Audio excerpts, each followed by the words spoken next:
ये करण लब्धि में अधक करण में जो ऐसे कम पैसा कमा रहा है लेकिन उसके कर्ज ज़्यादा देना है तो उसको समय ज़्यादा लगता है उसको पूर्ण करने में। और एक जन 2 लाख कमा रहा है और वो क्या करता है, अधक कर्ण वाला हो गया, अपूर्ण कर्ण वाला जैसा परिणाम। तो विशुद्धि में अलग बताऊंगी, पहला मैं दृष्टांत दे रही हूँ। 2 लाख कमाने वाला, उसका जो कर्ज है 1 करोड़ का, तो उसको फेडने में कम टाइम लग जाएगा क्योंकि वो 2 लाख दे के वो फेड रहा है तो जल्दी फेडेगा। और एक है वो 5 लाख कमाता है एक दिन में और फिर उसको 1 करोड़ कर्ज है तो उसको 5 लाख देकर जब वो कर्ज फेड रहा है तो उसको बहुत कम समय लग जाएगा, वो जल्दी उसके कर्ज से मुक्त हो जाएगा वो व्यक्ति। जैसा ऐसे ही अधक कर्ण, अपूर्ण कर्ण, अनिवर्ती कर्ण जो परिणाम है, इसमें पहला अधक कर्ण में 16 समय लगता है, दूसरे अपूर्ण कर्ण में 8 समय लगता है, अनिवृत्ति कर्ण में 4 समय लगता है। तो अधक कर्ण परिणाम जिसने मांडा है उसके कर्म भी निकल रहा है स्थिति कांड घात, अनुभव कांड घात, संक्रमण, उदीर्णा, इस रूप से जा रहे हैं। और अपूर्ण कर्ण, अधक कर्ण के बाद अपूर्ण कर्ण में भी ऐसे ही जा रहा है लेकिन ज़्यादा जा रहा है कम समय में। और अनिवृत्ति कर्ण में बहुत कम समय में बहुत ज़्यादा कर्म निकल जा रहा है। इस प्रकार से कर्मों में जो निकलने का है या स्थिति का घटने का है, अनुभव घट रहा है, अर्थात वो जितना समय को लेके हमारे पास आया था वो कम समय का हो गया और जितने पावर लेके आया था बहुत ज़्यादा हमको हार्मफुल था, उसकी स्थिति अनुभव जो है घट गया।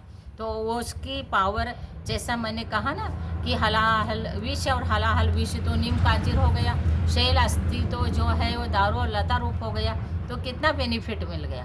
तो ये सब ऐसे परिणाम से और भी आगे का अधक कर्ण, अपूर्ण कर्ण, अनिवृत्ति कर्ण के परिणाम से बहुत विशुद्धि होने से इसको अनिवृत्ति कर्ण के एंड में इसको सम्यक दर्शन प्राप्त हो जाता है। तो वो उपशम सम्यक दृष्टि हो गया तो उसको प्रथमोपशम सम्यक दृष्टि कहा जाता है। मिथ्यात्व, समय मिथ्या, समय प्रकृति, अनंतानंदी, क्रोध, मान, माया, लोभ को उपशम करके वो प्रथमोपशम सम्यक दृष्टि बनता है। फिर उसके बाद उसका सम्यक प्रकृति का उदय आ गए तो फिर क्षायोपशम सम्यक दृष्टि वही बन जाता है।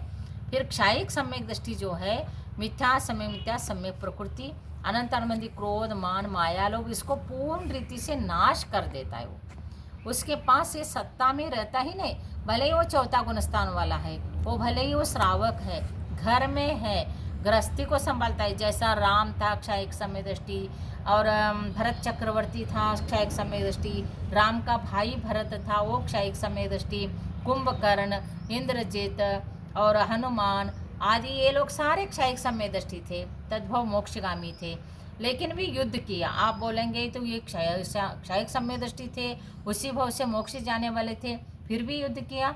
तो चौथा गुणस्थान का परिणाम है और क्षायिक सम्यक दृष्टि है।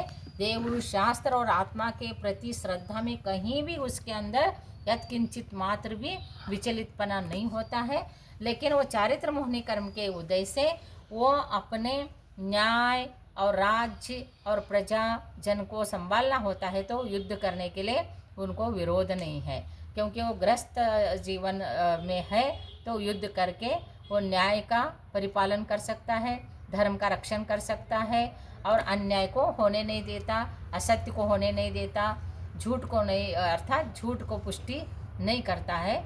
इसलिए वो ऐसे करके भी उनके परिणाम में, अंतरंग परिणाम में उसके आत्मा की दृष्टि रहती है।